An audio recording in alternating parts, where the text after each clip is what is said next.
What is going on, Amazon sellers? Welcome back to the weekly Amazon Q&A show and the new time slot where we share some e-commerce news, some stats, the occasional business maxim, and of course, we're here to answer your questions about anything and everything selling on Amazon.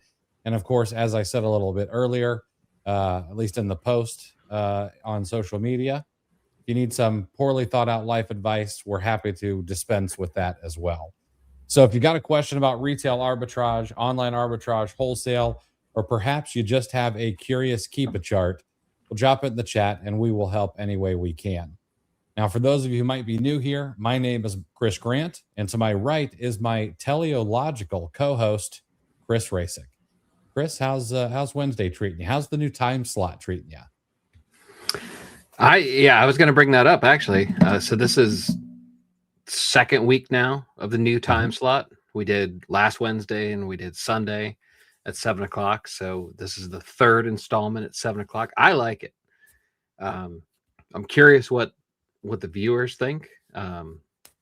It's not quite apples to apples as far as like viewership. Not yet, at least. Some people are probably still looking for us at 5:30.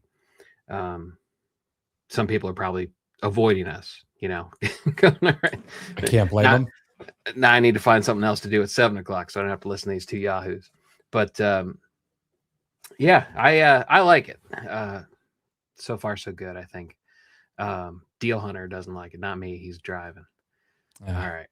Now I got to think that's the minority. I would think that a 5:30 show Eastern would have more people driving during that time than 7 p.m. But sorry for that, Deal Hunter.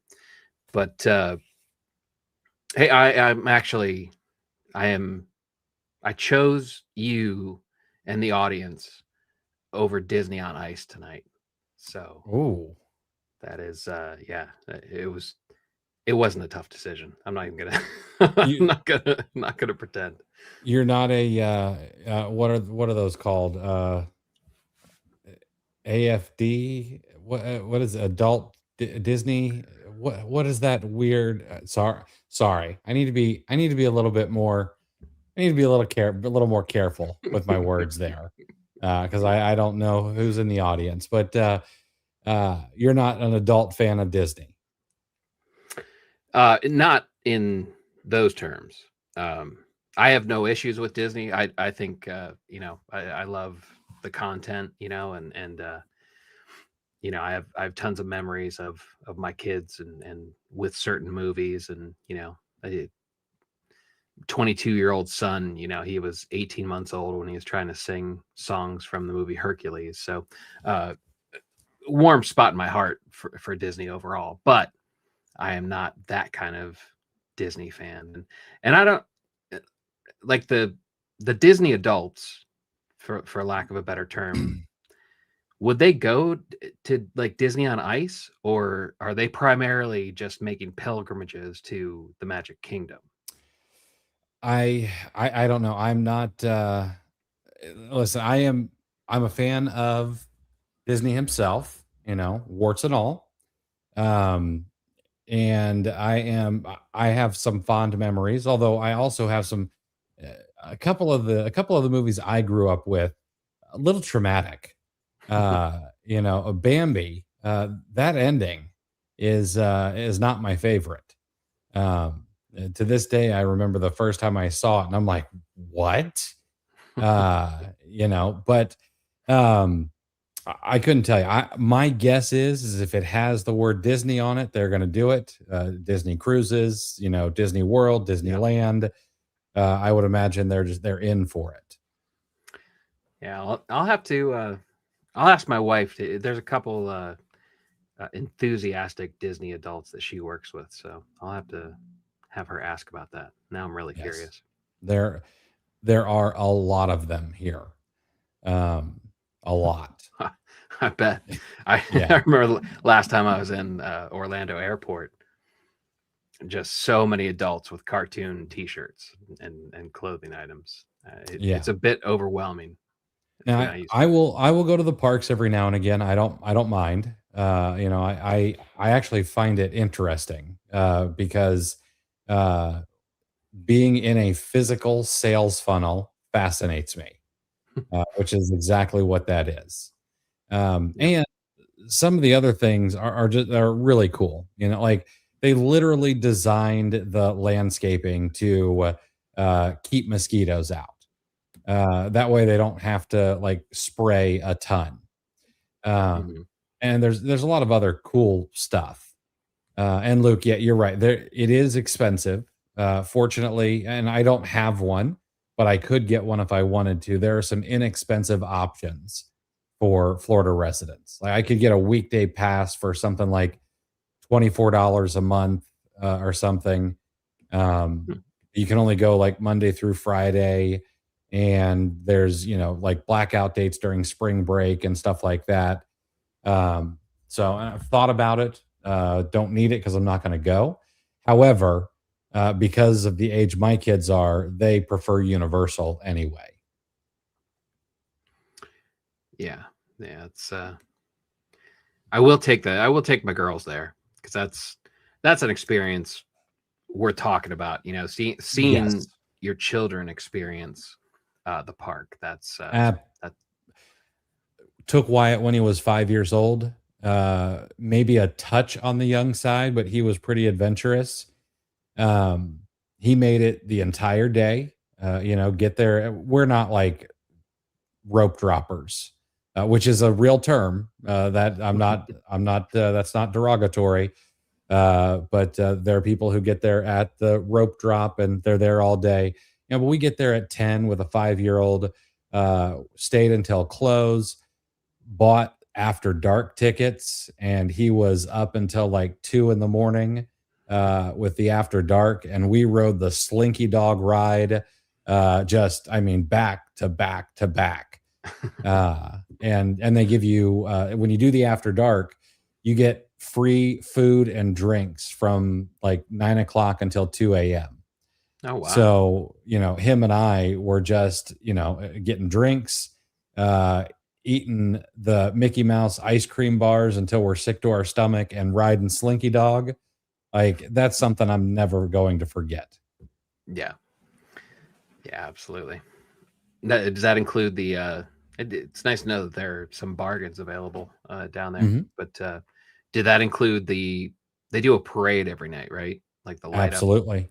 Yeah. All have to, if you're gonna go and you're gonna stay till close, you gotta check out the closing show. Yeah. You get the parade, you get the fireworks, you get the whole 9 yards, Yeah. which of course he loved. And then we did like breakfast with the characters, which for a kid, I mean, it doesn't get any better than that.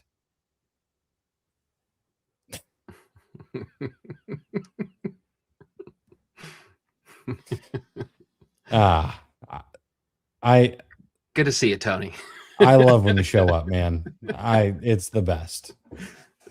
Um, well, listen, I know we're gonna be getting off track too far here, but I pulled out an old steadfast dad joke today, and I mean, you would have thought that I just ruined this lady's day.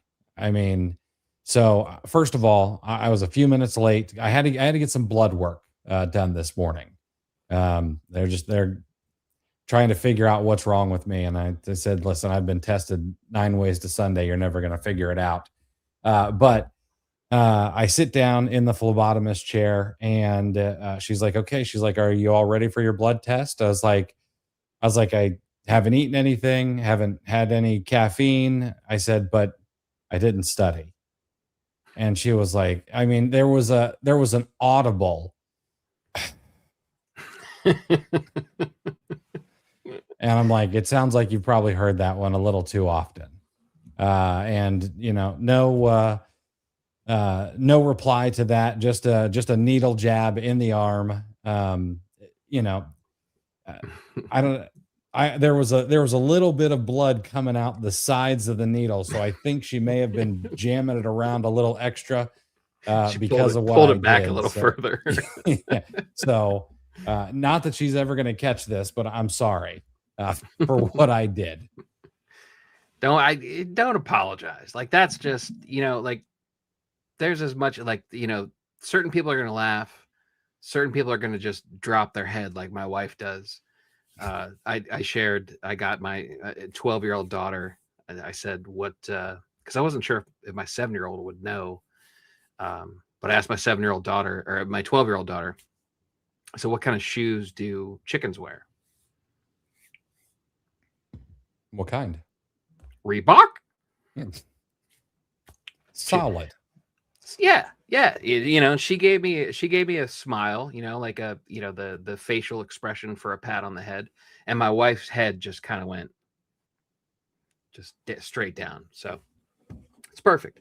That's the reaction that I want. I'm not looking for applause, Yeah, that's what sustains us, is their disapproval. So That's right.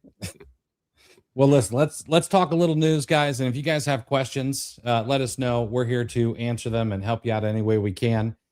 Um, Very first thing, we're going to start off the show with a little bit of bad news, but this is something that we've already talked about once. However, I'm going to remind you, okay? But tomorrow, fee increase comes. It goes into effect tomorrow, right after, because tomorrow also ends the increased storage fees for peak season. So tomorrow we see the new FBA fees go into effect. And you'll remember we dove deep into the chart and talked about, where there's going to be some increases, where there's going to be some decreases and things like that. But they say that the average fee should go up about 8 cents per unit. So while it sucks, it's not like a crazy amount of money. But if you want to know more, you need to go and look at the chart. Now, the reason I say this is that every time a fee goes up, even though we don't like it, there are opportunities. And those opportunities, it's kind of like, all right, so I'm watching Landman with my wife. And in the show, one of the characters, um, goes to the roulette table and tells these guys, "Hey, listen, there's a way to win."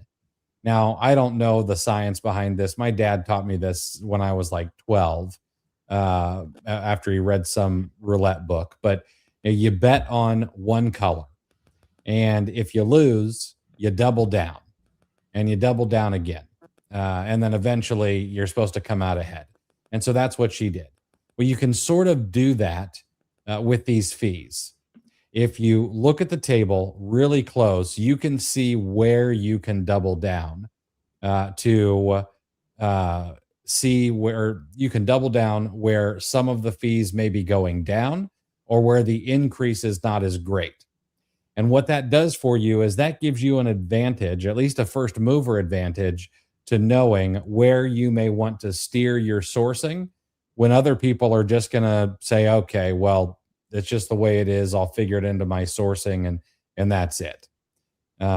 So that's always one of the first things I try to do when these things happen that I don't think anyone else, they just kind of roll over and take it.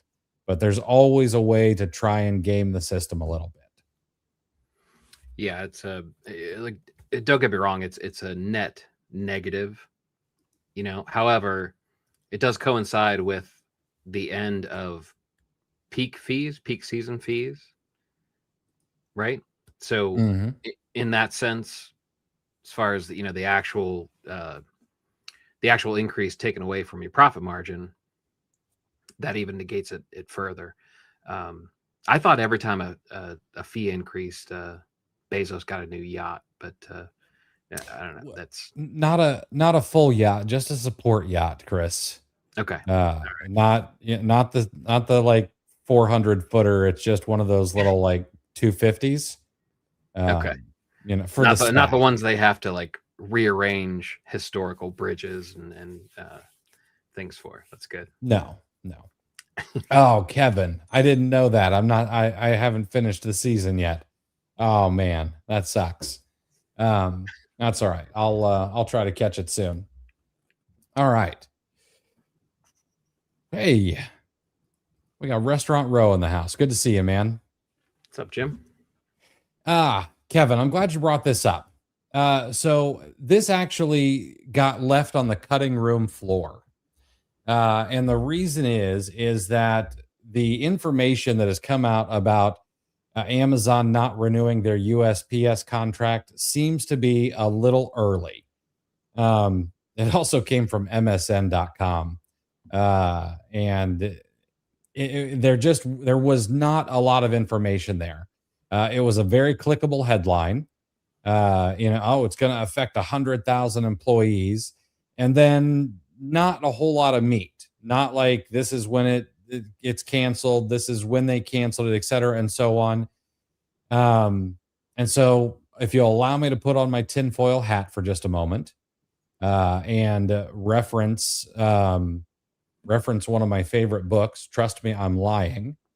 Um, I think that was a bit of a plant. I would imagine that that is an article that somehow got published in is MSN.com. Is that like that's like below Yahoo, right? Is that a D list newspaper, like, or online news source? I think that was probably planted, hoping that it got picked up by the likes of AP, Wall Street Journal, et cetera, and a newspaper of record actually gets it out there as a leverage point. Just because there just wasn't a whole lot there, but that contract not being renewed is definitely on the table. I just don't know if Amazon's ready for that yet. They're certainly working on it. They've increased their ability to fulfill items to rural areas by a ton. I, but I don't know if they have the infrastructure to deal with every single household in America like the USPS does. Yeah, that is a great book, though. You, you're right. I don't have much to say about the USPS contract. I'll wait until some concrete evidence or information comes out. But yeah, I mean that book. If you haven't read it, it's by Ryan Holiday. Trust me, I'm lying. It will change your perception of the news you get online for sure. Yeah, I have had a difficult time trusting news ever since I read that book. It's been, and I read that years and years ago, but yeah, and that's not a just so I can be clear, that's not like, it doesn't matter what the political slant might be if there is one. That's just all news. Like a lot of it is, and man, I'm going to go down another tangent here. We often think that this is like a modern issue too. Like journalism is, it's always slanted this way or that way. And I think people forget that there was actually something called yellow journalism at one point, and people made fortunes off of it back in the day when newsboys were still selling newspapers on the street, and it was just like today. It was just written down on newsprint. Yeah, and a lot of it was bought and paid for. Almost like a lobbyist kind of scenario. Yeah, yeah. You know what? Like reading "Trust Me, I'm Lying" between quote unquote journalism 100 years ago and the current blogosphere that most of us get our news from. I realized that I trusted and respected regular news rags a little bit too much. Yeah. And then if you go read those studies, and I can't remember what it's called, but they've done studies where, like, let's say a rocket scientist will read a newspaper article about rocket science, and they'll be like, oh, well, this is wrong, and this is wrong, and this is wrong. But then they'll go on to an article about, I don't know, a local election, and they'll be like, oh, yeah, that's spot on, Right. Very, very fascinating. right. All right. Again, if you guys have any questions, let us know. We'd be more than happy to answer them before we blow through all the news. Happy to answer in between the news segments. Next piece of news, though, is we've got a little bit of change coming up to prepaid return labels. So, effective February the 8th, all U.S. sellers must use the Amazon prepaid return label program for customer returns, regardless of item value. So, for anybody who has higher value items that they merchant fulfill, you're no longer going to be able to exempt them from being in the prepaid return label program. They've got to be in there. And Amazon says that they're changing this exemption to create a more consistent return experience and for faster return processing and reduced customer service requirements. Yeah, makes it all sound like a good thing. The program, if you aren't familiar with this program automatically provides customers with prepaid return shipping labels through the buy shipping services. And they say that by doing this, it actually shortens the refund cycle time from an average of 14 days down to 7 days. And they say that it eliminates a lot of the need for buyer seller messaging. Existing category exemptions are going to continue to apply. So if you sell handmade, if you sell certified pre-owned watches, non-physical items, of course, you can't put a digital item in the mail. I'm not sure why they had to say that, but dangerous goods and extra large or heavy items, those are still going to be exempt. And of course, they say that they understand and appreciate our concerns about high value returns. But suck it up, Buttercup, because you got to do it anyway. I put that part in myself. I figured they had to backspace that out before they released it. When Amazon issues a refund to the buyer and you don't believe it was your fault, you of course can file for reimbursement through the safety program or the seller assurance for e-commerce transactions. Honestly, that program is pretty solid. So I'm not too worried about people not being able to get reimbursed for when someone ships back a brick instead of a computer or something like that. So I don't merchant fulfill, so I don't know. Is this something to be upset about? Is this a non-issue? What was the advantage to being able to provide? I guess you provided your own label under the previous exemption. Technically, yeah. I don't know. I mean, is this something people are going to be upset about? Yeah, absolutely. But do I think it's something to be upset about? No, probably not. Is this probably going to result in some more refund at first scans? Yeah, but that's what safety claims are for. And like we've got someone in OAC Plus, he knocks safety claims out like it's his job, you know. So I think I really don't think it's going to be an issue. Okay. Yeah, I'd imagine it's probably a positive overall. If they can clean or if they can tighten up the window to final disposition. Mhm. If the amount of times that you're dissatisfied with the final disposition, that probably isn't going to change based on this policy. So, at least get everything settled, whichever way it's going to go, so you can take the next step if there is one. Yeah. Kevin, thank you so much. I appreciate that, man. I'll be honest with you, that video hit with absolute crickets. So that makes me feel good. I appreciate that. Have you guys checked out the Claude paid version yet? I do have the poor man's paid version of Claude. Yes, I've got the $20 a month plan. And I found out today that I have to switch to the $100 a month plan, which makes me a little upset. But hopefully this weekend I'll get around to doing that because what is it called? Claude Cowork is supposed to be amazing. And I've got some ideas for it. So yeah, I don't based on those the first couple videos that I watched on use cases for Claude Cowork, I'm not sure if you should be too upset about shelling out an extra $80 a month for it, because there's some very very simple way, and I'm not good with use cases. Like, I'm not very creative in that sense, but even I started thinking of things that it would pay for itself if it if it truly works the way it That's seems to be working. That's kind of what I figure. Like I've already got one idea, So, and I know not everyone has access to this, but we've got a lead group and we've built some software for this lead group. And inside that software, you have the ability to upload invoices and shipping, documentation, all that stuff to the ASIN.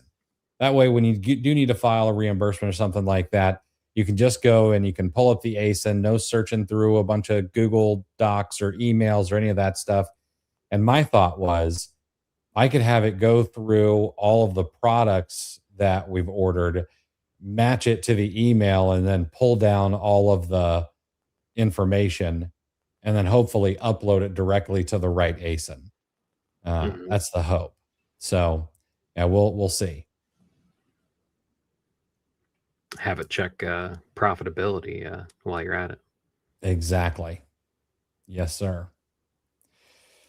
No. Big T question. I'm sure you've talked about this while I've been at the roulette wheel. Do we need to send a unit to a test lab to prevent deactivation of our toys that require that safety certificate? The hope is someone else takes care of it. That's the hope.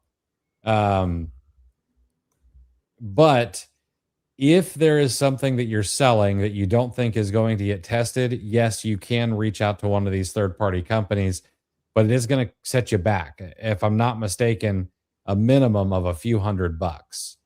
So you're going to want to make sure it's worth your while if you do that.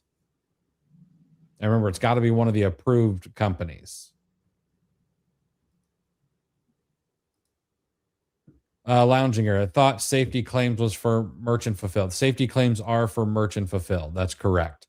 That's why we were talking about prepaid return labels. That is for items that have been MF'd.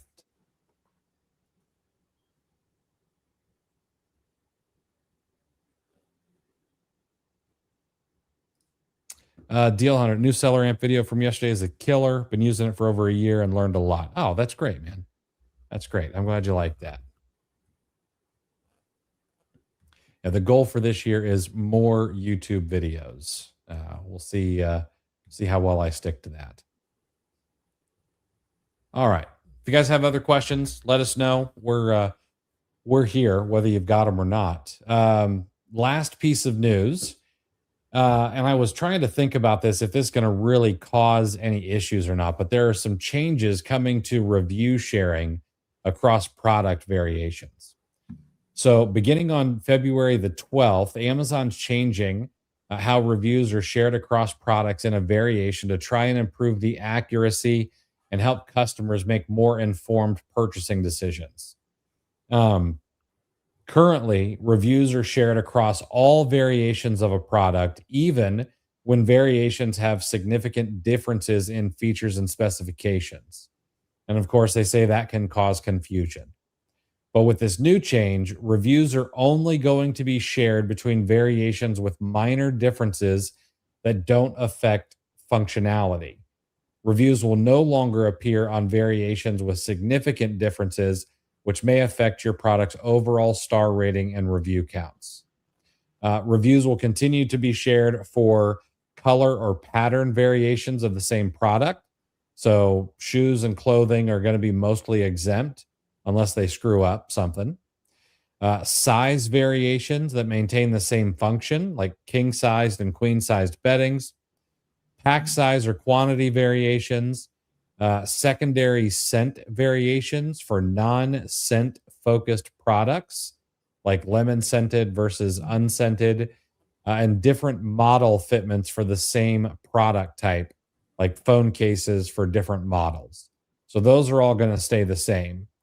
It's just going to be, I guess, maybe like say toys, for example, where it's a completely different toy, but it's on the same listing. I would imagine that's going to be the thing where the reviews are no longer shared. Yeah, that's about the only scenario that I can think of that would apply, unless maybe there's like a health and beauty item or something where it's a shampoo and then a conditioner under the same parent ASIN, maybe. If Could be, or you come into some of those Bath and Body Works items where it's hand soap and a body wash and some body sprays, maybe some of those type of items. yeah, yeah, this is it's kind of a common sense thing, um I wonder, it's tough to picture it how from like the consumer perspective. I'm not sure if well, I guess it's separating it. Essentially, that's going to, if they separate the reviews, that means that non-related variations will have their own rating, right? Is that the main benefit of this policy? It seems that way. And I was wondering if perhaps this is more a move to make it easier for AI to understand the differences than it really is consumer facing, even though they say it is. See, that's, yeah, you might be onto something there. Because then you could see Rufus saying, well, this variation A is more highly rated, variation B has these complaints or something. Yeah, that would make sense. Yeah. Yes, everyone is all in on AI. Big T, I thought Amazon doing this was them getting away from the ASIN wide certificates and moving toward every seller has to have it. No, they don't. They don't have to have it from every seller. That's Walmart. Walmart's the bully. Amazon's. I understand why these certificates are necessary. It's a CYA, in case someone gets hurt or some kid swallows a toy or something like that. But no, it's just ASIN wide on these. Kevin, I'm gated in Bath and Body Works. Should I bite the bullet, buy some stupid small item of 100 to get ungated because of so many opportunities? I would hold off. And the reason I would hold off is Bath and Body Works is going to start selling on Amazon. And there's just no way we're going to be able to compete when Bath and Body Works is on the listing. So I would see how that plays out. Does it play out where they get every single item on the platform gated? What I do hope is whoever those people are that create a bunch of Bath and Body Works listings with a bar of disgusting looking soap, I hope your days are numbered. Okay.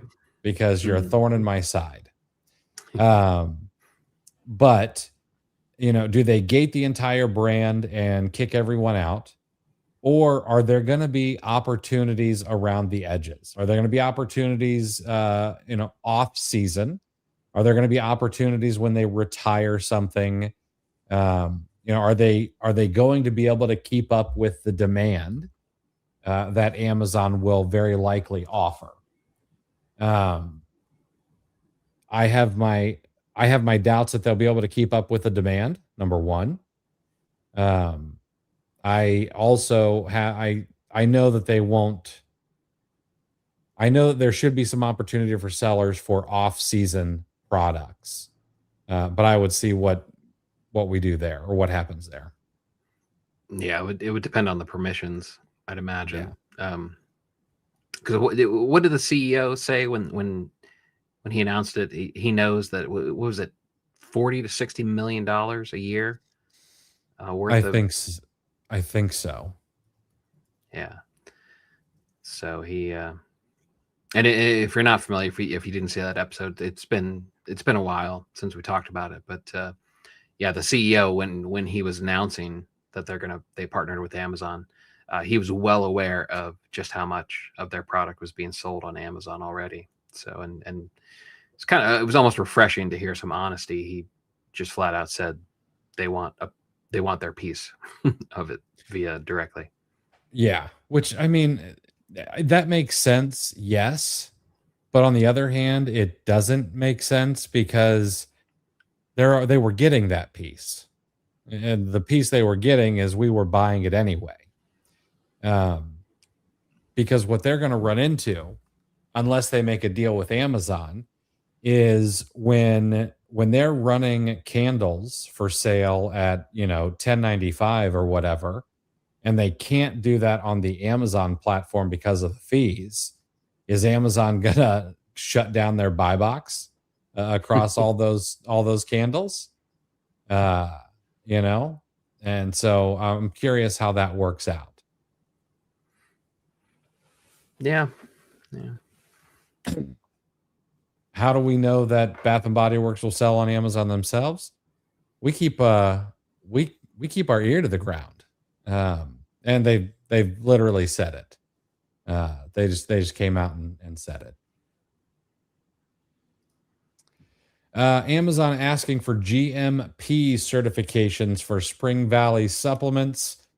You're probably going to have to do some Googling. And you might have to reach out to the brand. When I just did Spring Valley GMP, it came up with their About Us page that talks about good manufacturing practices. You might be able to get them from the brand themselves. They are definitely GMP certified because it's a brand owned by Walmart. But getting your hands on those, you'd have to do some digging.